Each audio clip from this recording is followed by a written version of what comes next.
guys, welcome to Let's Be Honest Now. My name's Jennifer and today we have Darren. How are you? I'm good. Are you excited to be with us today? Yeah, I'm really happy to be here. That's good. So we're going to start with our usual game, which is 1 for 1. And I think you know how the game goes. Yeah. So just for people that haven't seen any other videos, I'll just explain it. So I say a word and you'll say the first thing that comes to your mind. You don't have to go really quick, but you can take your time. Just first thing that comes to your mind, say it. Okay. Okay, you ready? Yep. Okay, so we're going to start the game. Okay, so love, Hate, pride, fall, addiction, bondage, change, progress, relapse. backslide. Interesting. That was some interesting answers. So for anyone who's new to Let's Be Honest, we have a theme this month and the theme is addiction. So Darren's here to talk to us a bit about it. We can ask him a few questions and see what his opinions are on it.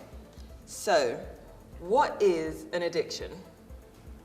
I think you can describe an addiction as an intense desire for something in your soul, which goes beyond just rational thought.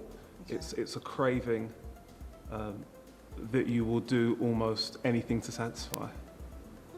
How do you think people start to form addictions? How do people get addicted to things? Because if you know something's wrong for you, do you know what I mean? Yeah, I think just as people, I think we're all looking for some sort of peace in our lives. I think just as human beings, we're designed for peace. Yeah. You know, God created us to be peaceful beings, and so in one way or another, all of us will look for that peace. We'll all search for that peace somehow.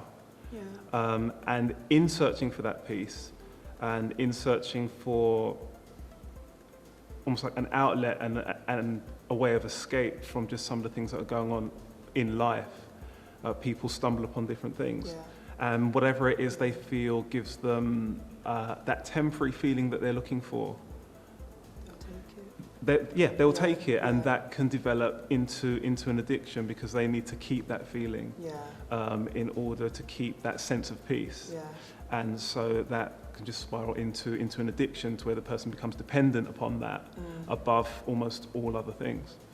But then, I think in the beginning it gives them that feeling of peace, but what about those addictions that people are like addicted to and they know it's not satisfying them anymore and they know it's not doing anything for them anymore, but they still do it? Like there are people like in relationships and they're like, I don't even like this anymore, I don't like what's happening or whatever, but they can't, like that. I just want to be with someone, I can't, do you know what I mean? Yeah. Why do you think they keep going back to it? Well, I think I like the way that the Bible talks about our heart, and it says that just the human heart in and of itself is deceitful. Anything that you are involved in, you are getting something from, even if you think that you hate the thing.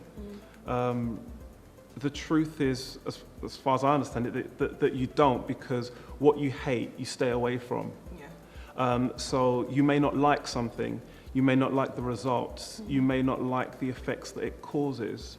But I think, first of all, we have to be honest enough to understand that there is still something that you're holding on to that is keeping you bound to the thing that you're addicted to. Yeah. So if it is, for an example, a situation like a relationship, the relationship can be bad, it can be abusive, it can be violent, it can be destructive. But if you have that need to feel valued or to feel needed, or you have an insecurity issue where you have a problem with being alone, then being in that relationship for some is better than being alone. Yeah. So even though it's false and even though it's not real, without anything else to turn to, you can still see that situation as being better than actually being by yourself. Yeah. So you stay in that cycle. Okay. So as a man, what do you think are the most addictive behaviors that your gender suffer from? Like repetitive things that you see going from generation to generation, from guy to guy. What do you think are the most addictive behaviours? I think for guys in general, from what I've seen, I think that first of all, sexual addiction is the biggest one of them all, and it's one that a lot of guys never get over. They learn how to mask, or they learn how to, if you like, feed the addiction in what society might deem more acceptable ways, but it doesn't change the fact that it's still an addiction. Yeah. So I think that is definitely the biggest one. Why do you, okay, so the first thing I thought was the sex thing too. Why is it such a big thing for guys? I'm not like it's not a big thing for like some women, but why is it guys and sex? All guys want is sex. Do you know what I mean? Why is it some guys. Some guys, not all. Some guys. But why is it such a big thing for guys and not, let me not say not such a big thing for girls, but such a struggle for some guys? Do you know what? I don't think there's any one thing. I really don't. Sometimes I think with us guys, we're kind of we're labelled as being too simplistic, and I don't think there's a sort of one size fits all solution. Yeah. So for some guys, I think it's insecurity, and this sense of being able to, if you like, have their way with various partners or multiple partners. It gives them that sense of worth, that sense of security. Yeah. For some, it's identity, because they don't know what it means to be a man, and I think this is what it means to be a man. Yeah. So I will keep doing this. For some, that feeds the addiction, because that feeds into their sense of manhood and who they are. And for some men, their identity is wrapped up so much in their sexuality and their sexual ability, and that's a message that's kind of fed to us as well. That's what being a man's about. Yeah. That in order to feel like a man, You have to do this. and keep doing it. So I think those are some of the reasons. For some men, I think it's just the natural desires of the body, and without having just discipline and structure, there's just no control. So it's just, I have this urge, I need to fulfill it. And what I've found with guys often is guys that are struggling with that area aren't only struggling with that area. It's not only in that area that they're addicted. You'll find often guys struggling with sexual addiction, for example, are also overeating, hugely overeating, compulsively eating, and have other addictions in other areas as well. Yeah. This is just the most prominent manifestation because it's not something that maybe is as easily hidden. Yeah. So for people struggling with not only sex but other addictions, how do you counter these addictions with the word? Like, what would you suggest to them, like, to help them come out of what they're struggling with? So for people that are struggling with not only sex but other addictions, how do you say they counter these addictions with the word of God, with the Bible? What advice would you give to them on coming out of the situation that they're in? Okay, I think first of all, we have to admit that there's a problem, because the word addiction has so much stigma to it. You say addiction and immediately people think of someone sort of like, shooting up crack in a corner somewhere. And it's so much more than that. Yeah. So I think the first thing is that, we have to be willing to admit, okay, I do have a problem here. It is an addiction. Major one, because if you're not willing to admit that this thing is actually out of control, then you're not going to receive any help. Yeah. So I think that's the first thing.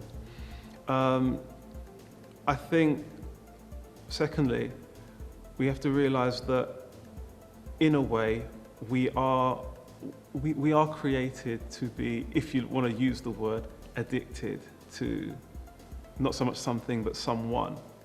Addiction always has a negative standpoint, but if you look at your mobile phone, when you take your mobile phone out with you, a lot of the time you'll have your charger with you. You know why? Because your phone is addicted to your charger. That doesn't make it bad. If your phone's not addicted to your charger, sooner or later the phone's going to malfunction. Similarly, we are created to be addicted to God, and if we don't stay there, sooner or later we begin to malfunction.